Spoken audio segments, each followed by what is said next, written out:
To build your own computer yourself can be a great joy, but to find the parts you're going to build with can be a great challenge. And that is where this series comes in. This is Build Fix, episode number 6 for August 2024. Thanks for joining me, you guys. And this series is proudly sponsored by PCPartPicker, so thanks for their support as well. I have 4 fantastic viewer-submitted builds to go over today to offer my hopefully helpful constructive criticism and advice, and to answer the very important question, now that we are post-Ryzen 9000 CPU launch, has that changed anything? Excellent! Today's video is brought to you by the Paul's Hardware store on paulshardware.net, the only official source for Paul's Hardware merchandise, tantalizing t-shirts, brilliant beer sets, high-quality hoodies, and more, all featuring the classic thumbscrew for tasteful and refined viewers, or the 8-bit thumbscrew for tasteful and refined viewers who hate curves. New designs are added sporadically and at random, so head over to paulshardware.net and get some of that sweet, sweet merch right now. Or not right now, after you watch the video. Either way. A couple quick notes on how Build Fix works before we dive in. If you're not subscribed to my YouTube channel, consider subscribing, because a day or two before I go over the parts lists, I make one of these, a community post where I request parts lists from you guys. And of course, you can just send me the list of parts, or you can use PCPartPicker, which is very helpful for choosing out your parts. And I have a random poll as well. The winner by landslide was the pirate flag this time. Apparently you guys like the pirate flag even more so than the checkered flag for the winners. Kind of concerned about some of you guys who threw up red flags. Our first build comes from gusterposey, who says, "Hey Paul, I just bought a GPU upgrade. I was waiting for the Ryzen 9000 chips to come out, specifically a theoretical 9800X 3D before buying a new motherboard and CPU.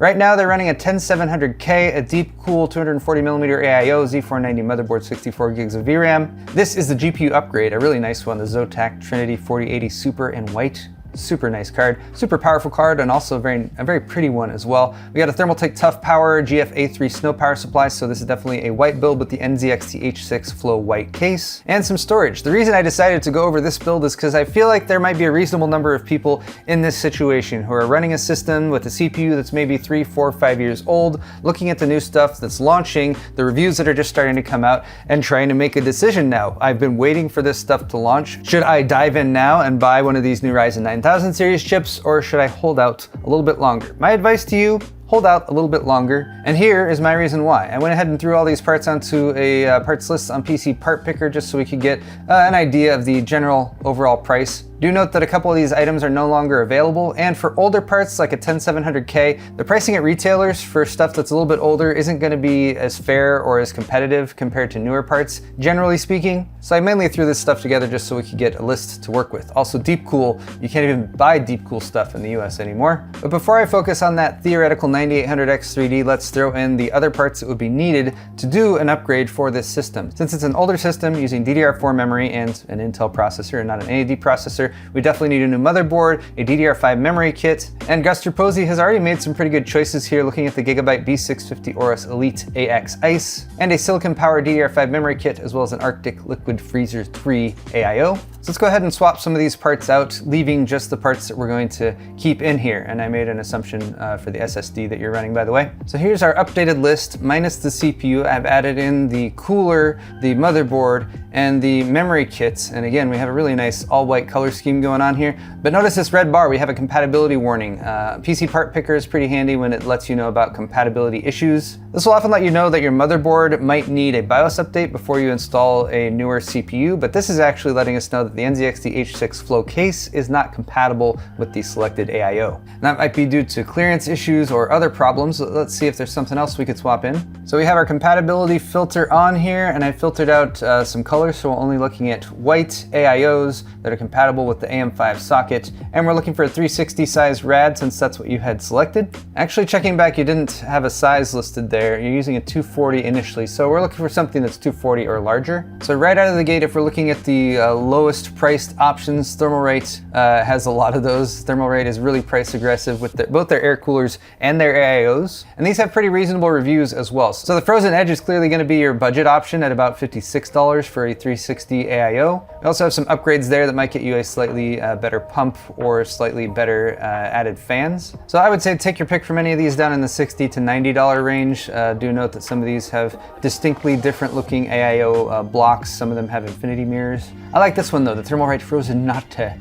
So we'll go ahead and add that. But getting back to the core question, Theoretical 9800X3D. We're all fairly sure that there will be a 9800X3D launching, but we don't exactly know when and we don't exactly know how much it's going to cost. So if you'll forgive the use of Notepad here, I'm going to try to look at historical precedent, which is the last generation that launched the Ryzen 7000 series. The 8-core Ryzen 7000 CPU that launched, that's basically the non-X3D version of the 7800X3D, is the 7700X. That had a launch price of $400. 7800X3D had a launch price of $450. It's important to note though that AMD is pretty price aggressive with their sales. So 7700X has dropped from $400 all the way down to $220 right now. And the 7800X3D, this is awesome because it's like the best CPU for gaming, down to $310, actually $309 on Amazon right now. So if we want to do a bit of extrapolation and a bit of assumption, then we know that the 9700X, which has just recently launched, had a launch price of $360. That was $40 cheaper than the 7700X, but still a lot more than the current price of the 7700X. If we assume that the relative price of the 7700X to the 7800X 3D is going to be similar at launch for the 9700X to the 9800X 3D, it's definitely going to be more than $360. I would guess $400 probably is the price they're going to launch it at. They might go for a little bit of a premium beyond that, pushing up to $420. I wouldn't expect them to try to launch it at $450 because they've already shown that they're willing to offer these 9000 series CPUs for a lower price. And I also would not expect the 9800X 3D price to drop very significantly, at least in the first 2-3 months after it launches. That means that from the 7800X 3D at $310, you're going to be spending probably at least $90 more, probably $100 or so, to upgrade yourself to the 9800X 3D. And if you watched any of the recent reviews for the Ryzen 9000 series, whether you're talking about the 9950X, the 9700X, or the 9600X, if you're looking strictly at gaming performance, there wasn't a massive uplift gen on gen for the 7000 series to the 9000 series. It's typically around 5% or so. I had it at about 4%, but that was with just 6 games tested. So based on all this, and again, we are making a few assumptions, I would say that waiting some amount of time for a 9800X3 to launch, that you're going to spend probably $90 to $100 more on for relatively minor gaming improvement, I would say just go ahead and get yourself a 7800X3D, which you can buy right now. You won't have to wait some indeterminate amount of time. And case in point, from like an hour ago to right now, the Amazon $309 ones have sold out. Gosh, and isn't that always fun when that happens, like when I'm midway through shooting something? So this slightly modifies, I guess, what I was just saying. A price difference of maybe $40 or so is not as significant as a price difference as of $100 or so, but still the 7800X 3D can be purchased right now. It still has ridiculously good gaming performance, but try to hold out because obviously they're willing to sell it for closer to $300 than these current overpriced prices at places like Newegg. Well, I guess you get Warhammer 40,000, Space Marine 2, and Unknown 9 Awakening game bundle when you purchase right now. Our next build to be fixed comes from cayvinuniverse. They listed their monitor first because knowing what monitor you have, specifically the resolution and refresh rate, is going to have a big impact on what graphics card you want to buy because you want to get a GPU and an overall system that can keep up with your gaming monitor. Cayvin's in a bit of a bind though, because although he's aiming for a 1440p 165Hz monitor and a $1,300 budget, they wanted to get a bunch of NZXT parts and now have gone over budget. So looking for some potential non-NZXT alternatives and I guess some solutions to get that budget back down under $1,300. So let's see what we're working with here. We have a 7700X, which is going to be the current modern budget alternative to the 7800X 3D, since it is $80 to $100 to $140 cheaper depending on what 7800X 3D price you're looking at. Remaining components are, oh my gosh, we have a 280mm AIO that's $160. We have a reasonable $180-ish B650 Tomahawk motherboard. We have a perfectly adequate memory solution, 32 gigs of G.Skill Flare X, about $105. We have sort of a hodgepodge of storage, including a 240 gig SSD, which might have been included because it's just one that was already on hand. But I will say, like, I don't recommend going out and buying $25 SSDs right now. They're just too small, and I'd rather spend $50 to $70 on like a 1 terabyte M.2. But maybe there's not room for that. We have a 1 terabyte M.2, a 2 terabyte M.2. We have a Radeon RX 7600 XT graphics card, then the NZXT products down here, the H5 Elite case, CA50 power supply, as well as a 140mm fan, and then there's that Asus Tough Gaming monitor. Isn't it nice that you can get a 1440, 165Hz, 27-inch monitor for $200 right now? That's cool. But all right, let's go ahead and see if we can fix this build. The thing that stands out to me immediately, and this has been a trend since the earliest build fix episodes, is that we have a $160 all-in-one liquid cooler paired with a sub $300 Ryzen 7700X. Wait, why are all the prices going up? Yeah, they're totally messing with me. No, for real. My gosh. So maybe I'm going crazy, but didn't I just a minute ago say the 7700X is your budget alternative to the 7800X 3D right now because it's a significant amount cheaper, still has good performance, although not quite as good. It was like $210 or $220 a minute ago, and now it's back up to $280. I don't know, I feel like Amazon is just messing with me as I shoot this video. So since prices seem to be bouncing around a lot today, the 7800X 3D at $366, I mean, it's still a good processor, it's just not as much of a screaming deal. The 7700X, if it was $283, I would say spend a little bit more for the 7800X 3D. That's only if the 7800X 3D is still on sale. Since the prices for both of them seem to have jumped up as I was shooting this, we're just gonna roll with it. And hopefully get back to my original advice, which is get rid of this all-in-one liquid cooler. At least don't spend $160 on one. I showed you guys some options just a minute ago that were a lot cheaper than that. I'm also gonna get rid of this SATA SSD. All right, so a simple enough solution, just removing the CPU cooler, and do note that the $200 monitor price, he said, should not be included in the total cost. So I'm just gonna remove that for now just so our total here is updated. So we've immediately brought it down to less than $1,300. I would say you could save a little bit more money, possibly on the power supply. I think your case is just fine. The H5 Elite is a good one. And as I've said quite a few times, if you're choosing your power supply, first choose your wattage, look at the graphics card that you are currently running or the graphics card you're planning on upgrading to, and look at the recommended power supply wattage for the entire system for that graphics card. And either go for that or maybe go for 50 to 100 watts over that. Thankfully, there are quite a few power supplies down in the 700 to 800 watt range that will handle most graphics cards that you can throw at it, minus something like a RTX 4090. So since we're trying to save money here, I'm gonna go with the EVGA 750 BP because it's a 80 plus bronze rated. EVGA makes good power supplies. The next thing I might do is like remove this fan because it's a $32 fan, but that will help finish out the fan mountings in the H5 Elite. So I'm gonna leave that on there. We do need a CPU cooler as well since the 7700X doesn't come with one. That's another way you could save a few bucks here would be to go with the 7700 versus the 7700X since the 7700 comes with a cooling solution. But the price for the 7700 right now is only like $2 cheaper than the 7700X. So I'd prefer to get a little bit more out of the box performance. Actually, I'm having second thoughts here. The 7700X paired with something in the $30 to $40 range in terms of a cooler like the Thermalright Phantom Spirit would totally be a functional option. But I want to give you more performance, and since I'm dealing with some CPU prices that are really kind of messing with my original plans for this video, let's drop in the Ryzen 7 7700. It has a lower 65 watt TDP. It's still $280. I wish the price on this was a little bit better, but that means we can get away without a CPU cooler, and then we can upgrade your graphics card. Because when I first looked at this build and I was like, man, $1,500 to $1,600 with the 7600 XT GPU just doesn't sound that great. So without the GPU, we're at $925. That gives us about $375 to find a video card.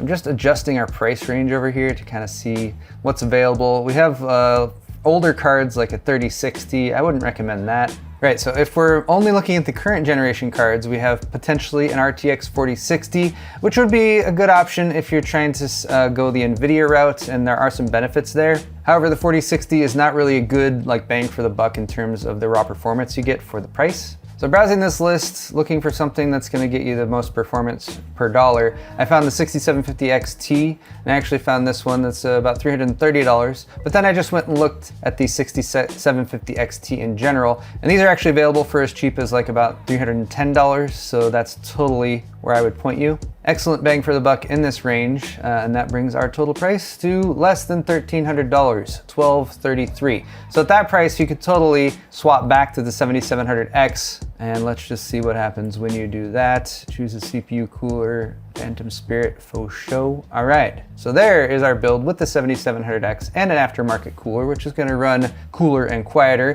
and we're at less than $1,300. And Kevin, I don't know why this felt like more work than I was initially intending it to be. I know why, it's because the CPU prices changed midway through, and my initial, here, just get this, suddenly disappeared because I had to deal with another $50 or $60 in price. But it's okay, gotta roll with the punches. Our next build to fix is from Mr. 3 Papas, who is looking to upgrade a GPU at the end of the year during the sales window, likely during the Black Friday timeframe, when you can find some pretty good deals. They're looking at a 4080 Super, looking to spend about €1,000. We've got a Ryzen 7 5800X and an X570 Tough Gaming. They've listed the parts for their current build. I'm going to show you that on the list in just a moment. Various hard drives and M.2 SSDs. I appreciate you trying to avoid Asus and Gigabyte, but trust me, if you start to blacklist certain tech vendors, you're going to end up not being able to build a system because you will have blacklisted them all. But all right, we got a mixed-use system for gaming, streaming, and editing. They're currently rocking a 3070 Ti, and we have 4 monitors, 3 1080,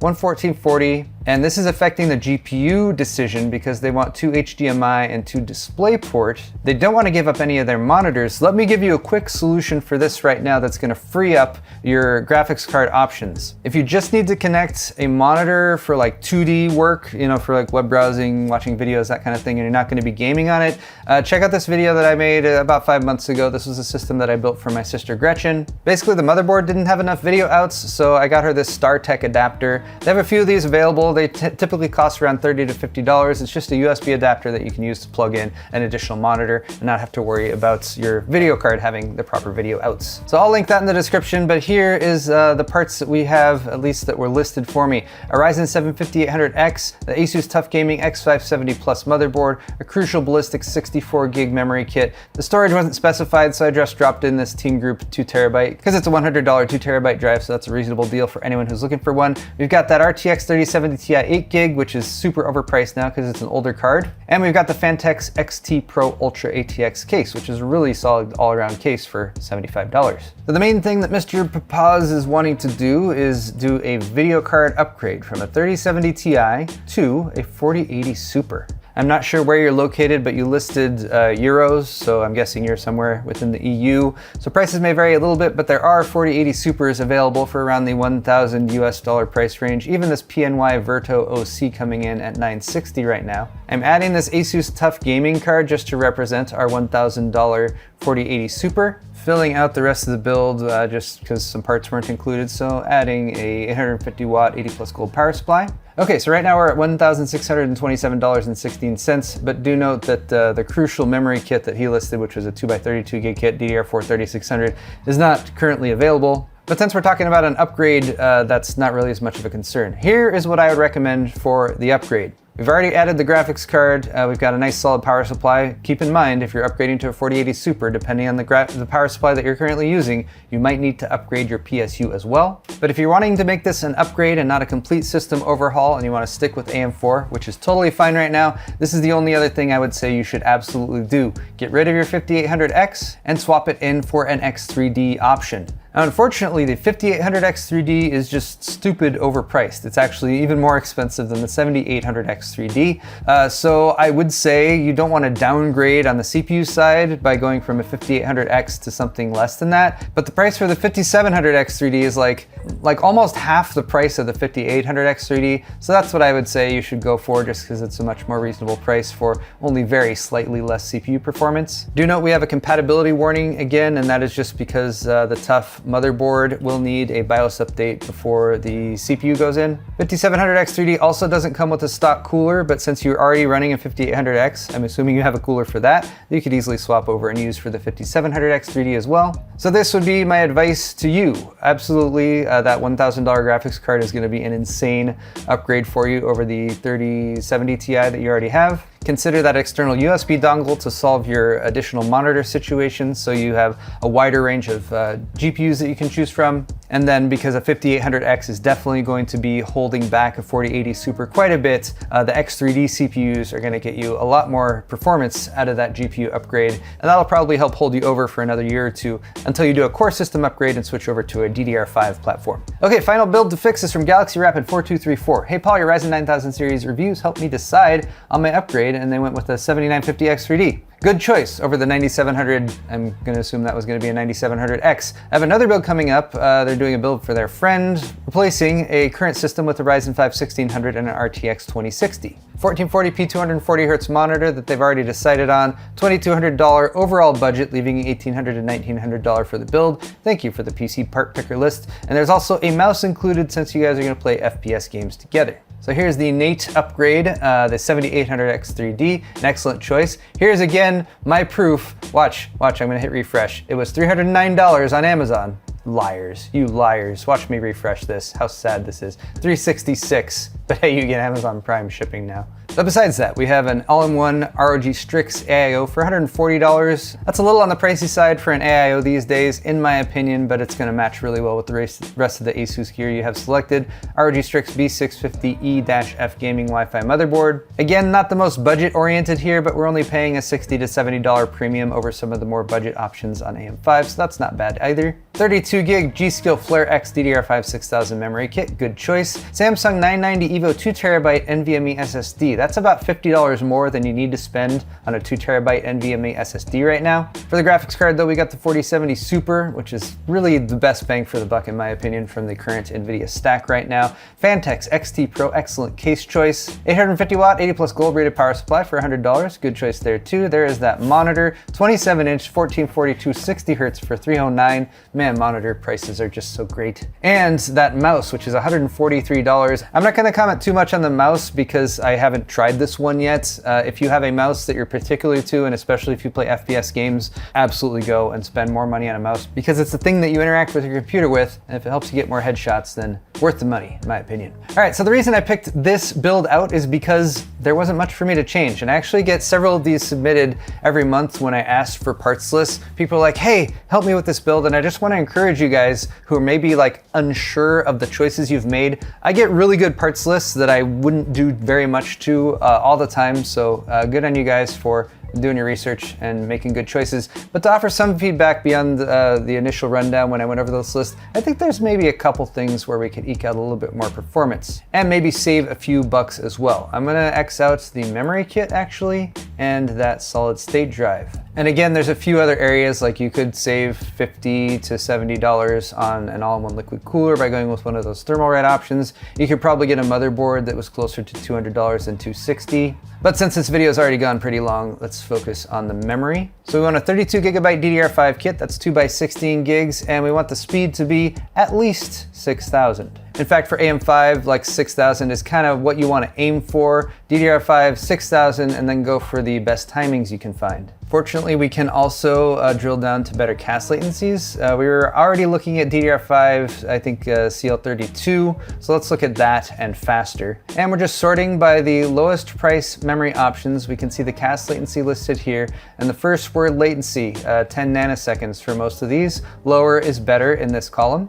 And actually looking at the options that are available here, this was a kit that was already chosen, the G.Skill Flare X kit, which is only just ever so slightly slower in terms of CAS latency at CL32, and it's $95. So we do have a few other options that are maybe $5 to $10 cheaper, and it does reduce the CAS latency just ever so much. So looking at these options, I might totally just veer back to the G.Skill Flare X5 because that's their memory that's specifically made for AMD. It has Expo settings that you can plug in and run with. However, I double checked the team group memory here, and like the T-Create Expert, if we check over on the Intel webpage, we can see that the T-Create Expert does have AMD Expo settings listed as well. So that would be just a very, very slight upgrade, and it would save a couple bucks as well. And then finally, your storage. We're just looking for a better price per gigabyte for an NVMe SSD. Mainly focusing on 2 terabyte and 4 terabyte models. We of course want SSD there. If we choose M.2 2280, that'll get us ones that will slot into the motherboard's M.2 slots. And if we sort by price per gigabyte here,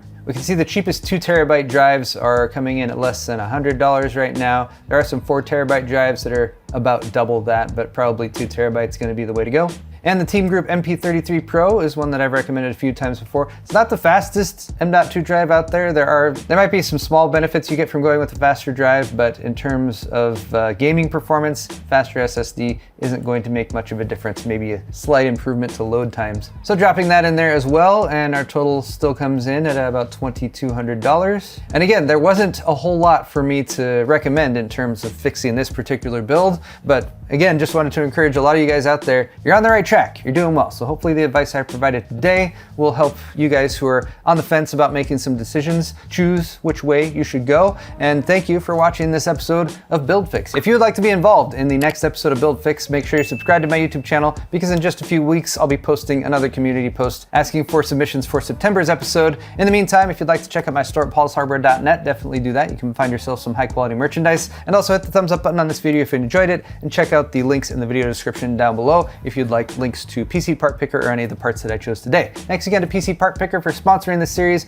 Thanks again to you guys for watching, and we'll see you all in the next video.